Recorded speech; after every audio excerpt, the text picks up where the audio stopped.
Functions of money.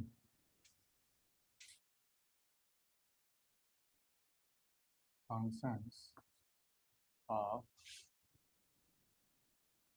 Money, इसमें हम discuss कर रहे थे प्राइमरी फंक्शंस। प्राइमरी फंक्शन में दो तरह के फंक्शन आएंगे। कौन कौन से? Medium of exchange, medium of exchange, और दूसरा major of value, major of value. दूसरे शब्दों में हम क्या कहते हैं? Unit of value, unit of value. तो पहले वाले पार्ट में हमने क्या कहा कि कोई भी ट्रांजैक्शन करना है या फिर ट्रेड करना है, उसके लिए एक माध्यम के रूप में, एक जरिया के रूप में हम इसको देख रहे हैं कि आप इसका इस्तेमाल करके कोई भी लेन देन की एक्टिविटी परफॉर्म कर सकते हैं। अब आपको किसी दूसरे तीसरे गुड्स की आवश्यकता नहीं है। जितने भी ट्रांजैक्शन है अब इंडिपेंडेंट ट्रांजैक्शन है, एक दूसरे पर निर्भरता नहीं है कि एक वस्तु के बदले हमें दूसरी चाहिए, दूसरे के बदले तीसरी, यानी एक्सचेंज करने के लिए जो डिपेंडेंसी थी वस्तु के ऊपर वस्तु की, वो आपकी क्या है? मनी के आने की वजह से चली गई। तो अब इंडिपेंडेंटली कोई भी ट्रांजेक्शन हम कर सकते हैं, डिपेंडेंसी नहीं है। तो ये मीडियम के रूप में हमने बात किया। अब यहाँ पे जो मेजर ऑफ वैल्यू की बात करते हैं, यूनिट ऑफ वैल्यू, ध्यान दो, ये जितने भी अभी हम फंक्शन डिस्कस कर रहे हैं मनी के, ये सारे फंक्शन क्या है? जो हमने लिमिटेशन डिस्कस किए थे बार्टर एक्सचेंज के, उसी सारे लिमिटेशन को क्या कर रहा है? ये दूर कर रहा है। तो जितने भी लिमिटेशन देखोगे वही सारी चीजें ये मनी के फंक्शन के फॉर्म में निकल के आ रही है। जैसे हमने कहा था ना, lack of measure of value. अब यहाँ पे lack of measure of value खत्म हो गया। अब हम जितने भी चीजें हैं क्या कर सकते हैं? मनी के फॉर्म में मेजरमेंट कर सकते हैं। वहां पे वाटर सिस्टम प्रॉब्लम क्या आ रही थी कि अगर हम गुड्स के बदले गुड्स का एक्सचेंज कर रहे हैं तो एक गुड्स के बदले कितना एक्सचेंज किया जाएगा वो हम क्वांटिटी कैसे डिसाइड करेंगे। लेकिन अब यहाँ पे हम क्या कर रहे हैं कि जितने भी गुड्स हैं उनको कहीं ना कहीं मनी के फॉर्म में क्या कर पा रहे हैं? मेजर कर रहे हैं, उनकी वैल्यूएशन कर पा रहे हैं कि ये मार्कर की वैल्यू क्या है, डस्टर की वैल्यू क्या है, या फिर आपका बुक है, बुक का प्राइस क्या है, पेन का प्राइस क्या है, पेंसिल का प्राइस क्या है। आप एक्सचेंज रेशियो निकाल सकते हैं। जैसे कि अगर 20 रुपए का एक पेन है और 10 रुपए का पेंसिल है, तो हम कह सकते हैं कि पेन पेंसिल के मुकाबले 2 गुना महंगा है। तो अब यहाँ पे क्या है? कंपैरिजन भी हम कर सकते हैं। क्यों? क्योंकि हम सारी चीजों को मनी के फॉर्म में मेजर कर पा रहे हैं, तभी तो ये हुआ ना major of value, unit of value. हम इसको एक यूनिट के फॉर्म में देख रहे हैं कि किस तरीके से आप चीजों को मनी के फॉर्म में मेजर कर सकते हैं। तो measure value means money work as a common denomination in which value of goods and services are expressed. यही हम बात कर रहे हैं ना तब से कि जितने भी गुड्स एंड सर्विसेज हैं उनको मनी के फॉर्म में एक्सप्रेस कर सकते हैं कि किस चीज़ की वैल्यू कितनी है, किसी भी गुड्स की प्राइस कितनी है। तो जब हम एक्सचेंज रेशियो निकाल सकते हैं, क्योंकि हर एक चीज़ क्या है? मॉनेटरी टर्म में मेजर की जा रही है। सारी वस्तु क्या है? मनी के फॉर्म में हम उसको मेजर कर रहे हैं, एक्सप्रेस कर रहे हैं। तो हम कंपेरिजन इजीली कर सकते हैं। जैसे पेन पेंसिल वाला हमने एग्जांपल लिया, तो मेजर ऑफ वैल्यू का मतलब क्या है? कि कॉमन डिनोमिनेशन हो गया। कॉमन का मतलब क्या है? कि जितनी भी सारी चीजें इवेलुएट की जाएंगी या फिर जो इनका वैल्यूएशन होगा वो किस में होगा? मनी के फॉर्म में। जैसे आप जब सिंप्लीफिकेशन करते हैं तो कोई एक वैल्यू कॉमन लेते हैं ना, और बाकी को आप ब्रैकेट में ले लेते हैं। तो कॉमन का मतलब क्या है? कि वो सबके लिए अप्लीकेबल है। ठीक उसी तरीके से यहाँ पे हमने मनी को जब कॉमन ले लिया, तो अब हर एक चीज अलग अलग चीज में है, मतलब वैल्यू नहीं की जा रही है, सबको हम एक ही टर्म में एक्सप्रेस कर रहे हैं। वो किस टर्म में एक्सप्रेस कर रहे हैं? मनी के टर्म्स में। तो इसी को हम कह रहे हैं मेजर ऑफ वैल्यू है या फिर यूनिट ऑफ वैल्यू है। तो जितने भी गुड्स एंड सर्विसेज है सिंगल यूनिट में, हमने सिंगल यूनिट क्या है? प्राइस। ठीक है, प्राइस के फॉर्म में उसको हमने कन्वर्ट कर दिया, तो कंपेरिजन हमारा इजी हो जाता है। हम इसको एक्सप्रेस कर सकते हैं, एक्सचेंज रेशियो निकाल सकते हैं कि उन दोनों के प्राइस को अगर हम कंपेयर करें, दो चार छः जितने भी आपके कमोडिटी हैं उनको क्या करेंगे, प्राइस में कन्वर्ट करने के बाद हम एक्सचेंज रेशियो निकाल सकते हैं कि एक गुड के बदले दूसरी की कितनी क्वांटिटी हम एक्सचेंज कर सकते हैं। लेकिन वहाँ पे मतलब वहाँ कौन सा बार्टर सिस्टम है, कोई एक्सचेंज रेशियो हमारे पास था नहीं, कोई कॉमन मेजरमेंट यूनिट था नहीं कि हम कैसे उसको कंपेयर करें, गेहूं के बदले हम चावल का कितना क्वांटिटी एक्सचेंज करें, कैसे होगा। जब कोई कॉमन एक मेजरमेंट यूनिट होगा तब तो हम बताएंगे ना कि ये इतने वैल्यू का है और ये वाला इतने वैल्यू का है, तो फिर हम दोनों के बीच में एक्सचेंज रेशियो निकाल सकते हैं। बात समझ में आ रही है ना।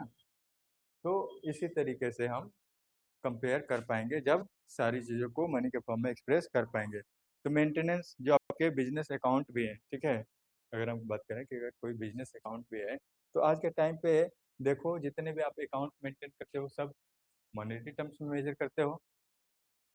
हर देश की कंट्री की अपनी अपनी करेंसी है, यूनिट है। जैसे हमारे यहाँ रुपये चलता है, यूएस में आपका डॉलर चलता है, यूके में आपका यूके पाउंड चलता है। तो हर देश की अपनी अपनी करेंसी है, लेकिन वो सारी करेंसी क्या है, मेजर ऑफ वैल्यू मनी है।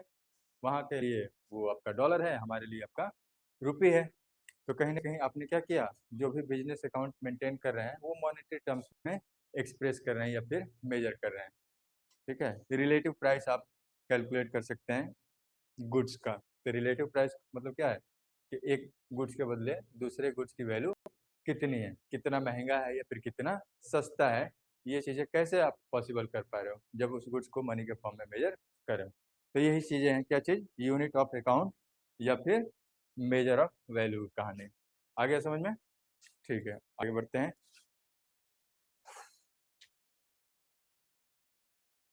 ठीक है, ध्यान रखना है यूनिट ऑफ अकाउंट इंडिया में हमने जैसे मैं रुपये बात किया ना, यूनिट ऑफ अकाउंट हमारे लिए क्या है, रुपये।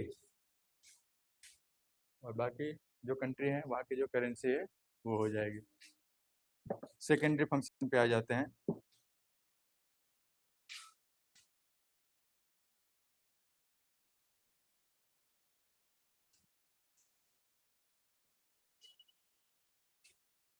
सेकेंडरी फंक्शन, सेकेंडरी फंक्शन में पहला फंक्शन कौन सा है, सेकेंडरी फंक्शन को और किस नाम से हम जानते हैं, बताओ। सब्सिडियरी या फिर डेरिवेटिव फंक्शन। पहला सेकेंडरी फंक्शन कौन सा है, standard of deferred payment, standard of deferred payment.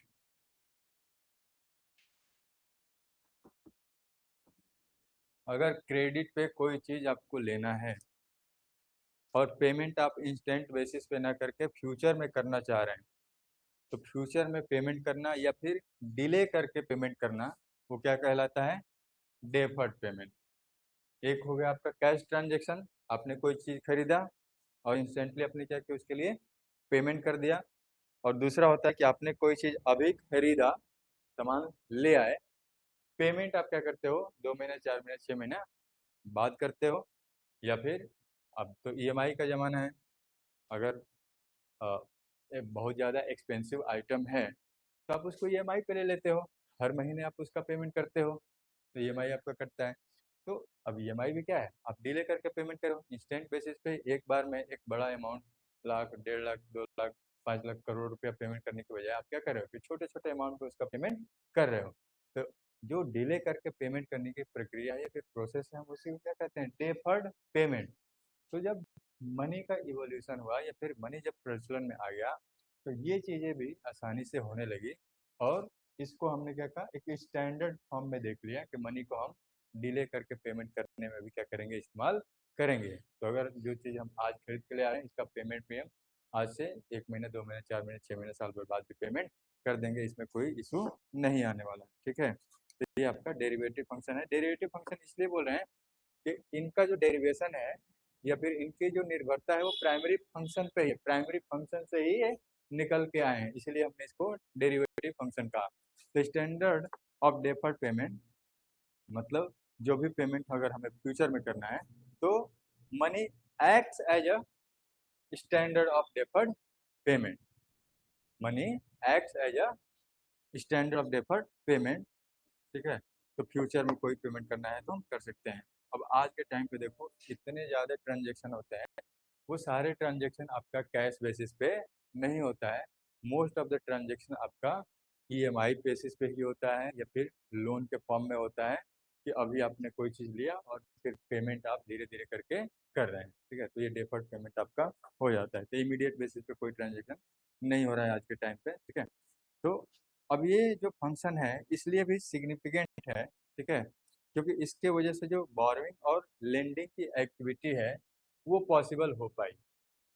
Deferred payment के आने की वजह से या फिर मनी के एज ए डेफर्ड पेमेंट के फॉर्म में एक्ट करने की वजह से क्या हुआ कि आप मनी को इस तरीके से इसकी इम्पोर्टेंस बढ़ी, और जो बोरोइंग और लेंडिंग ऑपरेशन है, लोन लेना, लोन चुकाना, उधार लेना या फिर कर्ज लेना, कर्ज चुकाना, ये सारी चीज़ें मनी के आने की वजह से ही पॉसिबल हो गई। यानी जो आपके फाइनेंशियल इंस्टीट्यूशन बने, जो क्रिएशन हुआ फाइनेंशियल इंस्टीट्यूशन का, चाहे वो बैंकिंग सिस्टम हो या फिर एनबीएफसी हो या फिर आपका इंश्योरेंस कंपनी हो, ये सारी चीज़ों का इवोल्यूशन कब हुआ? ये मनी के आने के वजह से। अगर मनी नहीं होता तो कोई फाइनेंशियल इंस्टीट्यूशन की आपकी रिक्वायरमेंट नहीं होती। फिर वही चीज़ जैसे बैलगाड़ी की तरह चीज़ें चल रही है वैसे ही चल रही होती है, बार्टर सिस्टम आपका चल रहा होता है। लेकिन मनी के आने की वजह से ये सारे फाइनेंशियल इंस्टीट्यूशन, बैंक और फाइनेंशियल सिस्टम आप जो देख रहे हैं वो सारी चीज़ें इस्टेब्लिश हुई है। ठीक है, चलो अगला देखो, स्टोर ऑफ वैल्यू। समझ में आया पूरा कहानी इसका? नहीं? हाँ, दूसरा देखो, स्टोर ऑफ वैल्यू। क्या कह रहे हैं? Store of value, asset function of money. Wealth creation की हम बात कर रहे थे, मनी के फॉर्म में हम वेल्थ क्रिएट कर सकते हैं, एसेट फंक्शन ऑफ मनी। यहाँ पे हमने गुड्स के फॉर्म में बात किया था कल, कि अगर गुड्स के फॉर्म में वेल्थ क्रिएट करते हो तो जितना ज़्यादा गुड्स की स्टोरेज बढ़ाओगे तो आपके पास स्टोरेज कैपेसिटी होनी चाहिए। मन मतलब मनी तो था ही नहीं, आपका टाइम और एफर्ट उसमें ज़्यादा लगने वाला है, स्टोरेज ज़्यादा लगने वाला है। फिर भी बहुत लॉन्ग टर्म तक, लंबे टाइम तक आप वेल्थ क्रिएट करके उस फॉर्म में नहीं रख सकते हो। क्यों? लॉजिक क्या है या रीजन क्या है? क्योंकि वैसे सिचुएशन में गुड्स का जो नेचर है पेरिसेबल आइटम है, सड़ने गलने वाला आइटम है, तो लंबे टाइम तक उसको स्टोर करके भी नहीं रख सकते हैं। लेकिन स्टोर वैल्यू जब मनी के फॉर्म में देख रहे हैं तो हम मनी के फॉर्म में वेल्थ क्रिएट कर सकते हैं और लंबे टाइम तक हम क्या कर सकते हैं, इसको रख सकते हैं। अच्छा, स्टोर ऑफ वैल्यू हमें चाहिए क्यों? ये फंक्शन मनी का जो है ये रिक्वायर्ड क्यों है? देखो, फ्यूचर कंप्लीटली अनसर्टेन है, कब क्या हो जाए, कौन सा कंटिजेंट एक्टिविटी या फिर घटना आपका हैपन हो जाए, इंसिडेंट हो जाए, आपको नहीं पता। तो जब कंटिजेंसी का सिचुएशन होगा, ठीक है, कोई आपका इंसिडेंट होगा, कोई इमरजेंसी सिचुएशन आएगा, तो ऐसे टाइम पे आपके पास क्या होना चाहिए? मनी, वेल्थ, जिसको आप यूज कर सको ऐसे सिचुएशन में। तो ऐसे सिचुएशन के लिए आपको वेल्थ क्रिएट करने की जरूरत होती है। ठीक है, तो आप स्टोर वेल्थ करते हो इकोनॉमिकल कन्वीनियंट वे में, ताकि जो भी कंटिजेंसी है उसको पूरा कर पाओ, या फिर अनप्रिडिक्टेबल इमरजेंसी है, फ्यूचर के आपके डेट्स हैं, आप उसको पेमेंट कर पाओ। इसलिए आपको मनी को, वेल्थ को क्रिएट करके रखना पड़ता है। ठीक है, बार्टर सिस्टम में ये चीज़ें नहीं पॉसिबल थी, क्योंकि कॉस्ट ऑफ स्टोरेज आपका ज़्यादा था और जो भी आपके गुड्स थे वो क्या थे, पेरिसेबल नेचर के थे। तो money as a store of value अगर हम बात करें तो इसका एडवांटेज क्या है, क्यों हम इसको कंसिडर कर रहे हैं कि ये आसानी से स्टोर वैल्यू के फॉर्म में आपका किया जा सकता है? तो मनी हम कह रहे हैं कि फ्रैक्शनल डिनोमिनेशन, यानी अलग अलग डिनोमिनेशन अलग अवेलेबल है, 1 रुपये से लेके आपका 2 रुपया, 5 रुपया, 10 रुपया, 20 रुपया, ठीक है, 50, 100, 200, 500, ये अलग अलग डिनोमिनेशन में आपका मनी अवेलेबल है। मनी को आप आसानी से क्या कर सकते हैं, एक जगह से दूसरे जगह भेज सकते हैं, यूज कर सकते हैं, या फिर लेके भी चल सकते हैं। अगर कैश की बात करें तो आसानी से आप लेके चल सकते हो, या फिर ऑनलाइन आपका बैंक की बात करें तो ऑनलाइन ट्रांजेक्शन के माध्यम से फिर यूपीआई है, तुरंत सेकंड में आपका पैसा ट्रांसफर हो जाता है। तो इजीली है ट्रांसफर और इकोनॉमिकल है मनी को क्या करना, स्टोर करके रखना एज कम्पेयर टू गुड्स के फॉर्म में। ठीक है, गुड्स क्या होगा, बल्कि होगा ज़्यादा हैवी होगा, ज़्यादा स्पेस चाहिए होगा। मनी के लिए उतना स्पेस नहीं चाहिए होगा जितना आप कमोडिटी के फॉर्म में वेल्थ क्रिएट करके रखना चाहते हैं। ठीक है, तो जनरल एक्सेप्टेबिलिटी की भी बात करें, मनी को हम डिफाइन भी करेंगे चल के कि मनी आपका जनरल एक्सेप्टेबिलिटी का फीचर होता है, यानी हर किसी व्यक्ति के द्वारा क्या किया जाता है, एज ए मनी के फॉर्म में हम इसको एक्सेप्ट करते हैं। ठीक है, क्योंकि गवर्नमेंट के बैकअप रहती है, गवर्नमेंट इसको बैक करती है, तो आसानी से हम इसको यूज कर सकते हैं। Saving in terms of money, ठीक है, गुड्स के कंपेरिजन में ज़्यादा सिक्योर्ड है और ईजी है। तो ये कहानी रही आपकी स्टोर ऑफ वैल्यू की। ठीक है, चलो अब एक लास्ट पार्ट देख लो, आपका पॉइंट हाईलाइट करके दिया हुआ है, ब्रैकेट में दिया होगा, सेकेंडरी फंक्शन के फॉर्म में ही हम इसको देखते हैं, ट्रांसफर ऑफ वैल्यू। ठीक है, ट्रांसफर ऑफ वैल्यू, इसको हम अलग से डिस्कस कर रहे हैं, ट्रांसफर ऑफ वैल्यू, इसको प्राइमरी या फिर सेकेंडरी में कंसीडर नहीं कर रहे हैं। ट्रांसफर ऑफ वैल्यू क्या होता है, इससे हम क्या समझते हैं। ठीक है, इसको भी हम जनरली क्या कर रहे हैं, सेकेंडरी फंक्शन के फॉर्म में ही कंसीडर कर रहे हैं। ट्रांसफर ऑफ वैल्यू क्या है, एक सेकेंडरी फंक्शन के फॉर्म में ही देख रहे हैं। तो दो तो हमने डिस्कस किया ही है, ये एक तीसरा पार्ट भी देख लो, तीसरा एलिमेंट सेकेंडरी फंक्शन का, ट्रांसफर ऑफ वैल्यू क्या कहता है। Transfer of value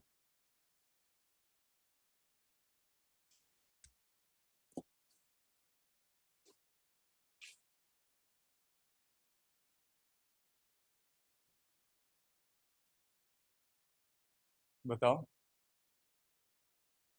transfer of value का मतलब क्या है, transferring the value of durable and immovable goods from one place to another.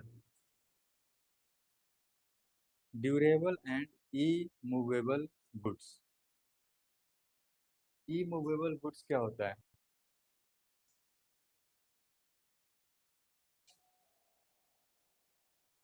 जिसको हम एक प्लेस से दूसरे प्लेस तक मूव न कर सकें। ठीक है, जिस चीज़ को हम, ठीक है, चाहे सपोज कर लो कोई एक रेजिडेंशियल बिल्डिंग है या फिर लैंड है, अगर उसको हम कंसीडर करें तो जो बिल्डिंग जहाँ पे है वहीं रहेगी। बिल्डिंग को उठा के बलिया से तो बनारस नहीं लेके जाओगे ना, क्या करोगे, तो उसको बलिया में बेच दोगे और बनारस में जाके कोई प्रॉपर्टी खरीद लोगे। तो ये कैसे पॉसिबल हुआ, मनी की वजह से। समझ में आ रहा है, ट्रांसफर ऑफ वैल्यू हमने क्या किया, ट्रांसफर किया। तो जो चीज़ हम यहाँ से उठा के नहीं ले जा सकते हैं, एटलीस्ट हम क्या कर सकते हैं, मनी में कन्वर्ट करके वो चीज़ दूसरे जगह पे ले सकते हैं। तो इसी को हम कहते हैं ट्रांसफर ऑफ वैल्यू। ठीक है, ये भी सेकेंडरी फंक्शन का पार्ट हो गया। तो मनी के माध्यम से हम क्या करेंगे, कोई भी व्यक्ति इमूवेबल प्रॉपर्टी को किसी प्लेस पे सेल कर सकता है और दूसरे लोकेशन पे उसको बाई कर सकता है। इसी फंक्शन को मोबिलिटी कहते हैं। ठीक है, इस फंक्शन से हम क्या देख रहे हैं, मोबिलिटी, मूवमेंट। ठीक है, मूवमेंट आपका पॉसिबल हो पा रहा है ट्रांसफर ऑफ वैल्यू यानी मनी की वजह से। ठीक है, तो इसमें हम क्या कंसीडर करें, मशीनरी है, लैंड है, या फिर कोई गुड्स है जिसको आप एक जगह से दूसरे जगह पे क्या करना चाह रहे हैं, ट्रांसफर करना चाह रहे हैं। तो मनी के माध्यम से क्या करेंगे, एक जगह पे सेल करेंगे और दूसरे जगह उसको बाई करेंगे। ठीक है, मतलब उसको बाई तो नहीं करेंगे, मतलब उसी तरीके का कोई दूसरा चीज वहां पे जो अवेलेबल है उसको हम खरीद सकते हैं।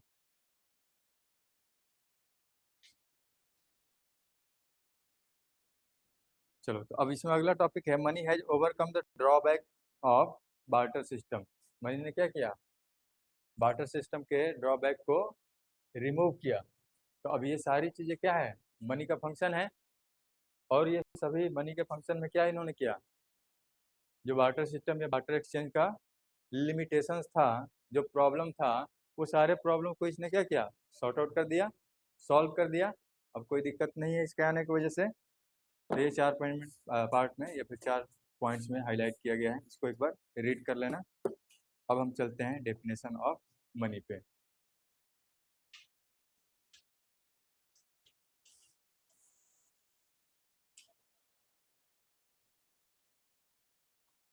Definition of money.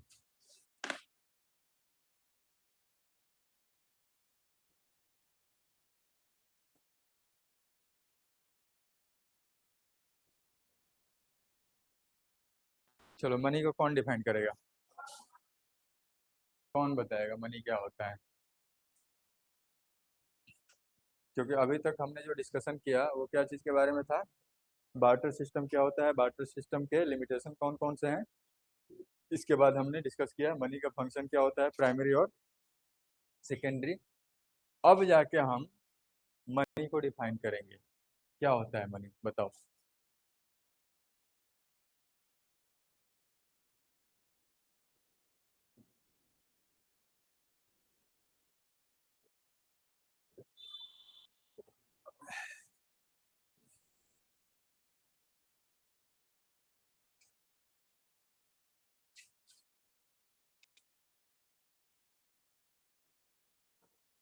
बताओ, सुधांशु बताओगे?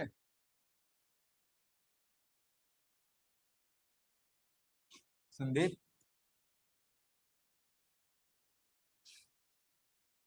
बताओ।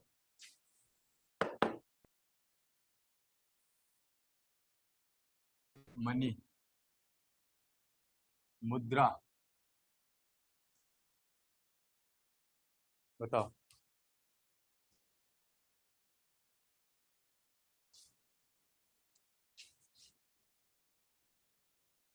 मनी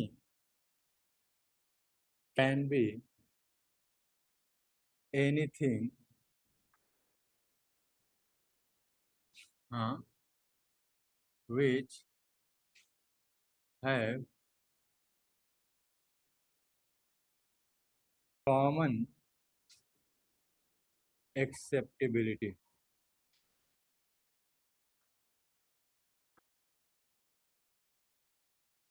ठीक है।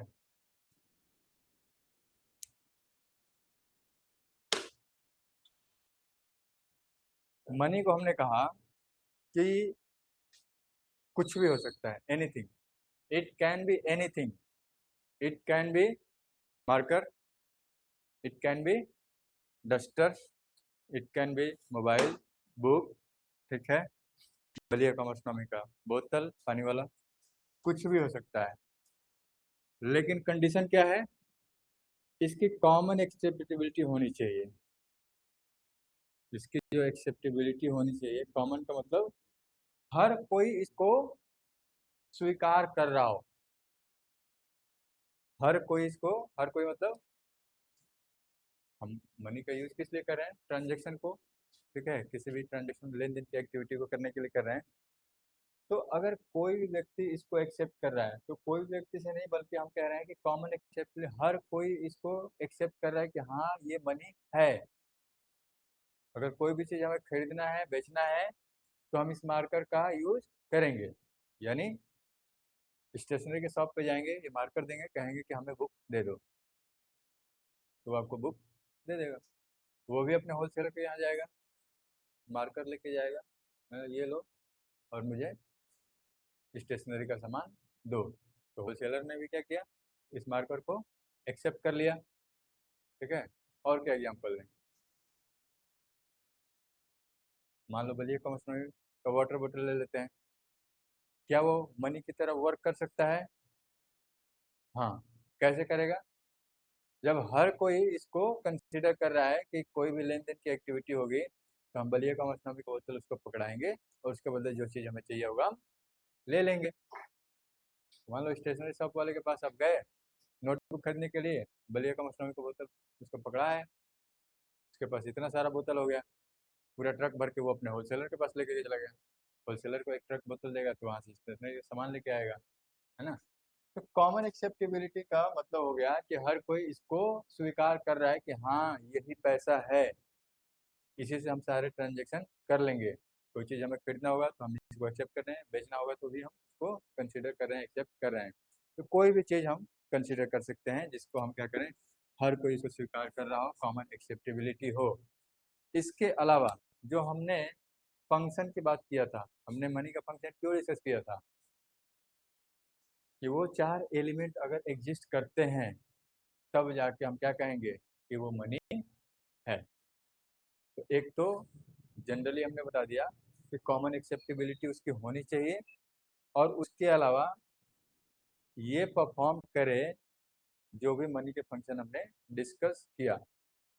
तो जो हम मीडियम ऑफ एक्सचेंज की बात कर रहे हैं, तो as a medium of exchange ये वर्क करे। तो मीडियम ऑफ एक्सचेंज वर्क कैसे करेगा, जब इसकी कॉमन एक्सेप्टेबिलिटी होगी, हर कोई इसको पैसे के रूप में कंसीडर कर रहा है, वो इसको मान रहा है कि हाँ ट्रांजेक्शन के लिए इसमें इस्तेमाल किया जा सकता है।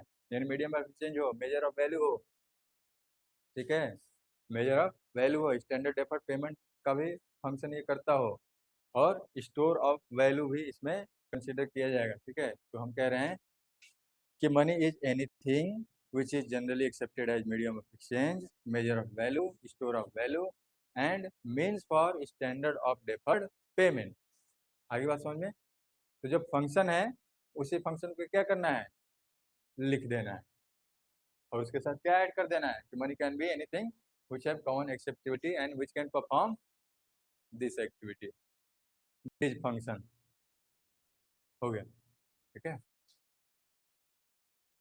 चलो, तो मनी को हमने डिफाइन कर लिया। इसके बाद हम कह रहे हैं कि जो टर्म मनी है इसमें क्या क्या चीज़ें इंक्लूड होती है। तो मनी का मतलब केवल इतना तक चीज सीमित मत रहना। एज ए अगर हम कॉमन लेमैन लैंग्वेज में कहें कि किसी व्यक्ति को आप कहोगे कि मनी क्या है, तो वो क्या कहेगा, करेंसी, नोट, या फिर क्या कहेगा, क्वाइन।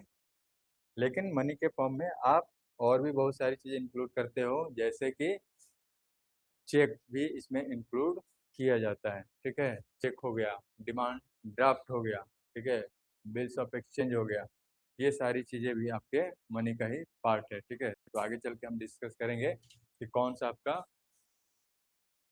जो मनी है लीगल टेंडर मनी है और कौन सा आपका नॉन लीगल टेंडर मनी या फिर ऑप्शनल मनी है। ठीक है, तो टर्म मनी का मतलब हो गया क्वाइन होगा, करेंसी होगा, चेक होगा, इसके अलावा जो भी बिजनेस ट्रांजेक्शन के लिए आप चीज़ें यूज करते हैं। ठीक है, money can be any commodity. ठीक है, money can be any commodity, next line देख लो, money can be any commodity chosen by common consent as an instrument of exchange of goods and services.